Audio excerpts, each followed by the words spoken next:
जय शिवराय मित्रांनो, राजे आग्र्यावरून बादशहाच्या हातावर तुरी देऊन आले।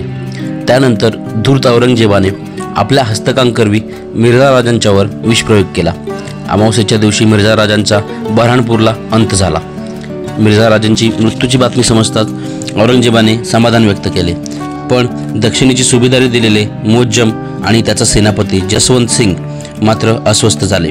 मुअज्जम हा औरंगजेबाचा मुलगा। या मुअज्जमने तातडीने औरंगजेबाकडे राजांची शिफारस केली आणि संभाजीराजांना मनसब देऊ केली।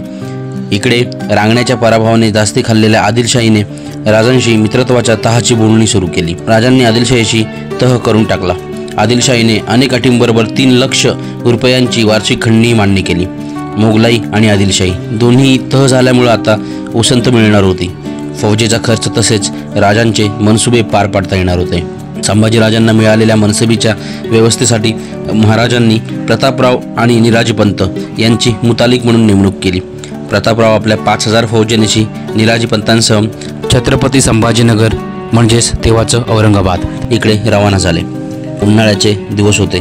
तप्त धरणीबरोबरच राजांचे मन तापत होते। मुलखाची बटाई पुरी होत आली होती।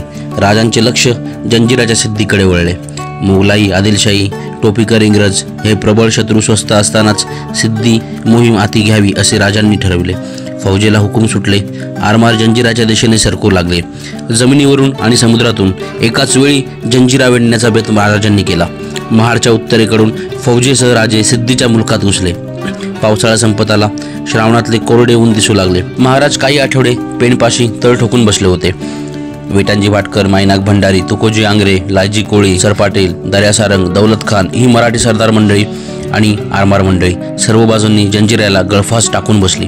महाराज अन्य राजकीय मनसुब्यांसाठी रायगडास गेले। ही मोहीम प्रत्यक्ष महाराज चालवित नव्हतेच, ती चालवित होते सगळे मराठी सरदार आणि खरोखर या सैन्याने जंजिरास जेरीस आणले। जंजिराची अवस्था व्याकुळ झाली। रायगडावर या खबरा महाराजांना पोहोचत होत्या। असे वाटत होते की एक दिवस ही लंका आपल्याला मिळावी आणि जंजिऱ्यावर भगवा झेंडा लागला अशी खबर गडावर येणार। इतकंच नव्हे तर जंजिऱ्याचा मुख्य सिद्धी खैरत खान हा मराठी आरमारी सरदारांशी तहाची बोलणी करू लागला। पण तेवढ्यात किल्ल्यातील इतर 2 सिद्धी सरदारांनी या शरण जाऊ पाहणाऱ्या सिद्धीला अचानक कैद केले आणि युद्ध चालूच ठेवलं। तरीही जंजिरा मराठ्यांच्या हाती पडणार हे अगदी अटळ होतं। त्याचवेळी एक वेगळं राजकारण महाराजांच्या कानावर आलं। दिल्लीत बसलेल्या औरंगजेबानं सिंध आणि गुजरातच्या किनाऱ्यावर असलेले आपले आरमार जंजिराच्या सिद्धीला मदत करण्यासाठी जंजिराकडे पाठवण्याचा डाव मांडला। हुकूम गेले। मोगलांचे थोडेफार आरमार दलशिडे फुगून दक्षिणेकडे जंजिराच्या दिशेने निघाले। या बातम्या ऐकून महाराज चपापलेच।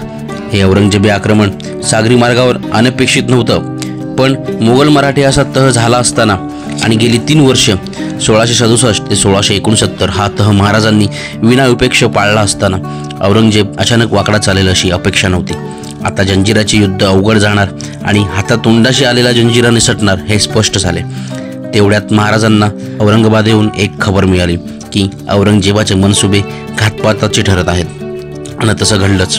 त्याचं असं झालं, औरंगाबादमध्ये सेनापती प्रतापराव गुजर आणि निराजी रावजी नाशिककर यांच्याबरोबर 5000 मराठी घोडेस्वार गेली 3 वर्ष मुघल सुभेदाराच्या दिमतीस होते। तेव्हाचा सुभेदारीवर होता औरंगजेबाचा प्रत्यक्ष शहजादा मुअज्जम। तो गेली 3 वर्ष कोणताही लढाया-बिड्यांच्या भानगडीत पडलाच नाही। खानापिनावर मजा करणं हेच त्याचे त्यावेळी तत्वज्ञान होते। तो महाराजांशी स्नेहाने चालत होता।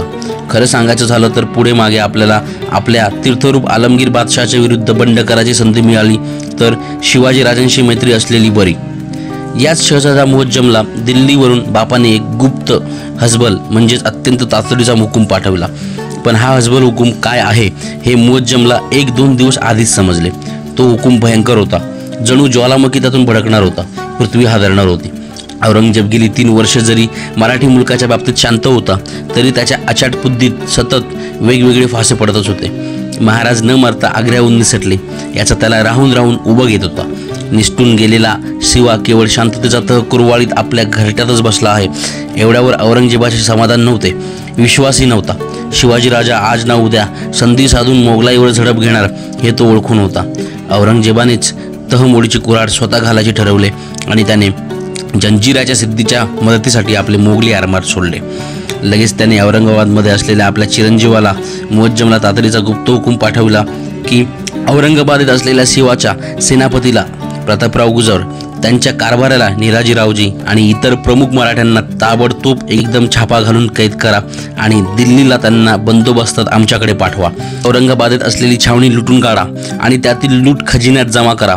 शिवा आग्र्यास आला त्यावेळी त्याला वाट खर्चासाठी जी 1,00,000 रुपयांची रक्कम आपण दिली आहे ती या छावणीच्या लुटीतून जमा होईल. हुक्म की तालीम जल्दच जल्द हो जाए. हा तो भयंकर औरंगजेबी ज्वालामुखीचा स्फोट या हुकमात भरलेला होता. इथं एक मोगली शहजादाच्या स्वभावातील गंमत दिसली.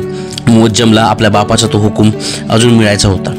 तो वाटदौड करीत होता, पण त्या हुकुमाचा तपशील मुअज्जमला आधीच औरंगाबादेत कळला, तो आपल्या गुप्त हस्तकांकडून. त्यांनी अत्यंत तातडीने गुपचूप मराठ्यांच्या छावणीतून प्रतापराव गुजर आणि निराजीरावजी यांना आपल्या वास्तव्यावर बोलवून घेतले. ते दोघे आले आणि मुअज्जमने त्यांना भयंकर आलमगिरी हुकूम सांगितला. आपल्याविरुद्ध येत असलेला एवढा भयंकर हुकूम प्रत्यक्ष औरंगजेबाचा पुत्र प्रतापराव आणि निराजी यांना सांगत होता. एवढा चमत्कार. अन मुअज्जमने या मराठा सरदारांना लगेच म्हटले, तुम्ही तुमच्या सैन्यासह आणि छावणीसह ताबडतोब पसारवा, नाहीतर तेवढ्यात जर वडिलांचा हुकूम मला मिळाला तर मला तुमच्याकरता काहीच करता येणार नाही. हुकुमाची अंमलबजावणी करावीच लागते. प्रतापराव निराजींसह मुअज्जमचा निरोप घेऊन ताबडतोब आपल्या छावणीत आले. काही वेळातच प्रतापराव, निराजी आणि 5,000 मराठी स्वारांची छावणी पाखरासारखी पसार झाली. यात सुमारास जंजिऱ्याला घातलेल्या मराठी आरमाराचा वेढा महाराजांनी हुकूम पाठवून उठविला. तिकडे औरंगाबादेहून पसार झालेले 5,000 स्वार थेट महाराजांकडे आले नाहीत. ते सुटले ते थेट औशाच्या किल्ल्यावर. हा किल्ला तुळजापूरच्या जवळ आहे. येथे किल्लेदार होता शेर बहादर जंग.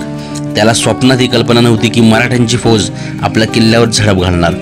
तो बेसावधच होता. मराठ्यांची धडक इतक्या वेगाने आणि आवेगाने किल्ल्यावर आली की एकच पळापळ आणि गोंधळ उडाला. एवढा बळकटीचा किल्ला सहज झुंजू शकला असता, पण त्यांची हिंमतच बारगळली. मराठी फौज किल्ल्यात घुसली. 20,00,000 रुपयांचा रोख खजिना प्रतापरावांच्या हातात पडला. मराठी फौज प्रतापरावांच्या पाठोपाठ मागोमाग किल्ल्यातून बाहेर पडली आणि दौडत सुटली ती थेट महाराजांकडे. आग्रा प्रवासाचा खर्च रुपये 1,00,000 मराठ्यांच्या छावणीच्या लुटीतून खजिन्यात जमा करा असा हुकूम सोडणाऱ्या औरंगजेबाला मराठ्यांनी आपले एकूण 20,00,000 रुपये पळवल्याचे आता कळणार होते.